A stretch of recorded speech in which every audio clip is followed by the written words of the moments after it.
With frustrating losses on the road at Boise and back home against Fresno, life is about as low as it gets for the San Diego State Aztecs. So when you're already in the pits, hey, why not head to the pit? And that's just what they do. Aztecs in New Mexico for their only matchup with the Lobos this regular season. First half about the power of the pass. Devin Watson to Jalen McDaniels. Then it's Jordan Shackle to Montana under the basket to the aforementioned McDaniels. And Trey Alday too, well, you know by now, Jalen McDaniels, one more look as the Aztecs lead by 10 at the break. Which, as anyone who's watched the Aztecs this year knows, that means nothing. The offense gets stuck. The deficit gets cut down. And with a minute to go, well, you know how this goes. And Tino Jackson, go-ahead jumper. Good, of course. Aztecs get the ball, needing to do something with the ball. And they come up with, well, nothing with the ball. Final 79-75 Lobos. It's the third straight Mountain West loss. Up next, the Rams come to town on Wednesday. Well, the team left in shame, but the game remains the same. It's the Spanos Classic at Mesa College. Take a look now, third quarter action. North's Ramona Casey Bogan with the pass, where eventually Santana's Landon Wood gets the pick. 27 yards later, it's pay dirt, 17-10, South lead. Back to the fourth now. Casey gets a second chance, and he's going to use it to RBV's Trent Borger. 23 yards down to the 2-yard line. And then the handoff to Damon Wiggett. Right there, guy out of Mission Hills, bringing the North within one. With 59 seconds left, you know this guy, Jaden Casey, lateral to Tristan Stacey in the Silver Pigskin finalist, deep to Trent Borger, taking it down the field. So exciting, you just got to get in the way of my photographer. 23-17 North lead.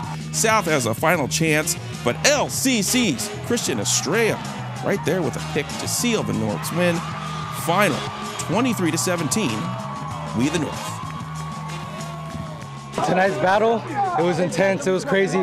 Game going back and forth, a lot of heat going between both teams, but I'm just grateful it came out this way.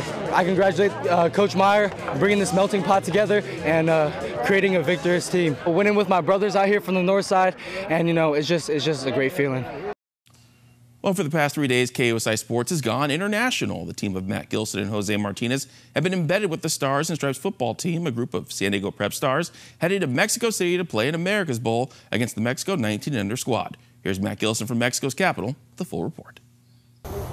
In the lead up to the game, it was being called a friendly, to borrow a term from the other kind of football down here. But as we got closer to game day, it became clear that there was not going to be very much friendly going on, at least between the lines. Starting with last night at the dinner, got to meet each other, but already some tension building. And by the time we got to pregame warm-ups, both sides were fired up, and this baby was at a fever pitch.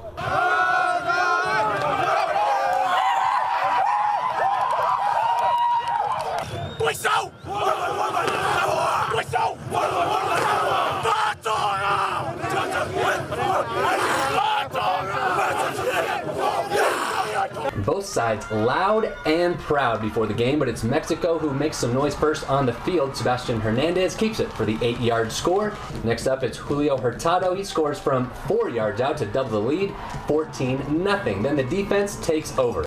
Esteban Solares with the pick, and he takes it back 45 yards for the score. Then Santiago Castañeda snags another INT and goes 55 yards. Team Mexico is up 31-0. The Stars and Stripes a little shell-shocked and trying to get something going. Kyle Grady with the long bomb to Jesse Matthews for 46 yards. And Travion Davies caps off the drive. He finds the end zone from 8 yards out. 31-6 at the half. El Tree would add another from Alan Reyes in the third quarter. About 7,000 people in the stands for this one, and almost all of them go home happy tonight. Mexico with the big win, the final 40-6.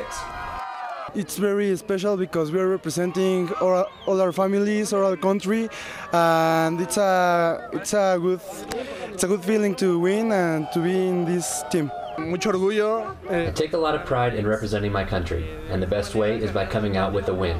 We worked really hard for this, every single one of us, and these are the results. We were just a little offbeat, you know what I mean? Mexico came out to play, that's for sure. Mexico came out to play.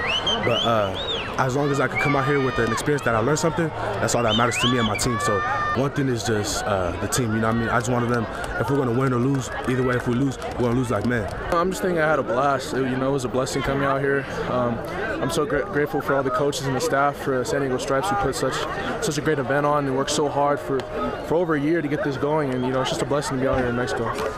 As we talked with players and coaches here over the last couple days, it was clear they knew this Mexico team was going to be pretty good, and as it turns out, they were even way better than they thought. An incredible performance by Team Mexico tonight, part of really an incredible experience overall for Team USA. Still more to come still tomorrow. We'll have coverage coming up on that, but right now, Brandon will send it back far north to you.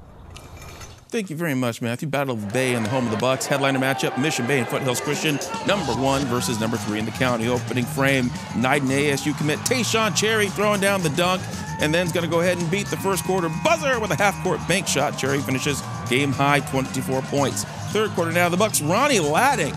Beautiful high-percentage field goal, if that's what you want to call it. This one goes all the way to overtime, and in it, Dorian Blue with one of his 6 from beyond the arc. Blue gets 18. Knights make Mission Bay field blue, final 61-58. Next up, Cathedral facing LJCD. Third quarter, this guy is a hard worker around the county here. Alex Joh, bearing the collegiate 3, gets 11 points on the day. Then it's the Tories, Ryan Langford doing it all. Nice block, 29 points, 6 assists, 5 rebounds. Tories win 69-35.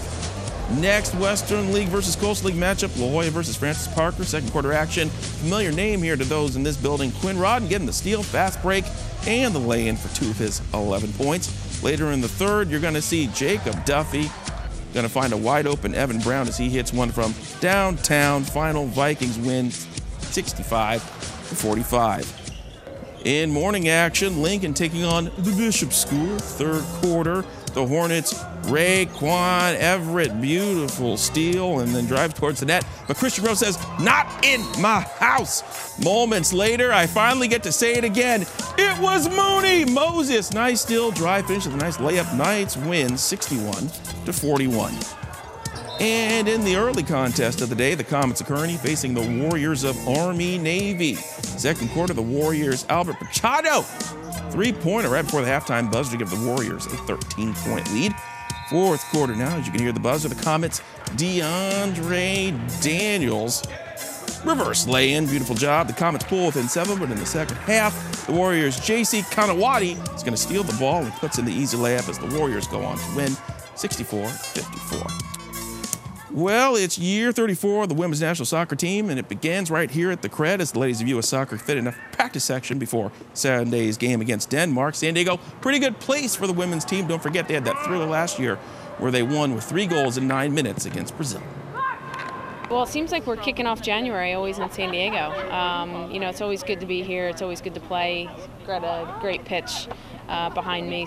Whenever we come into town, the crowd is electric and great, and that's what we want. It's very important for us to start this year off right. We've had 2 weeks of pretty intense training up in LA and just drove down here yesterday, so we're really looking forward to this game because training for 2 weeks and only having 1 game, this has been on our minds every day.